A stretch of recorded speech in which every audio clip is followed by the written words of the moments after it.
আসসালামু আলাইকুম, কেমন আছেন সবাই? আশা করছি ভালো আছেন। আলহামদুলিল্লাহ, আল্লাহর রহমতে আমিও ভালো আছি। তো আমি যে ইনকিউবেটর মেশিনের মধ্যে যে ডিমগুলো বসিয়েছিলাম কোয়েল পাখির, ওইগুলা থেকে 3 দিনে মাশাল্লাহ ভালো একটা বাচ্চা ফুটে বের হয়েছে। মোট 104টি বসিয়েছিলাম।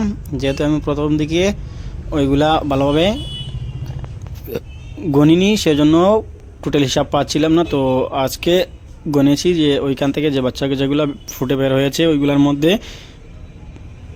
তো আমি মোট গণেছি এখানে 144টির মতো কোয়েল পাখির বাচ্চা ফুটে বের হয়েছে। মাশাল্লাহ, আল্লাহর অশেষ রহমত যে এই ছোট ছোট ডিম ডিম থেকে বাচ্চাগুলো ফুটে বের হয়েছে। আর যেগুলো রয়েছে এগুলো আমি আপনাদেরকে দেখাবো, ওখানেও ফুটছে। একসঙ্গে ফুটছে না, প্রায় আজকে লাগাতার 3 দিন থেকে ফুটে বের হচ্ছে। তবে আমি আশা করছি আরও 1-2 দিনের মধ্যে ওইগুলোর থেকে সবগুলা বাচ্চা ফুটে বের হবে।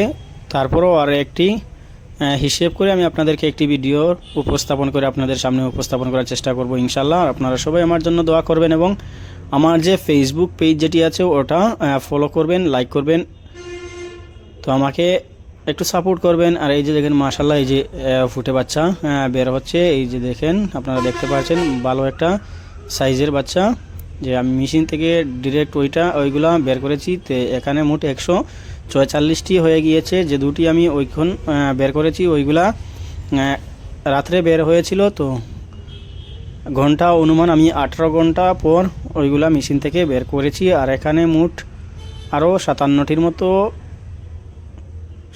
মতো ডিম রয়েছে। তবে যাই হোক, দেখা যাক কি হয়। আপনারা সবাই আমার জন্য দোয়া করবেন।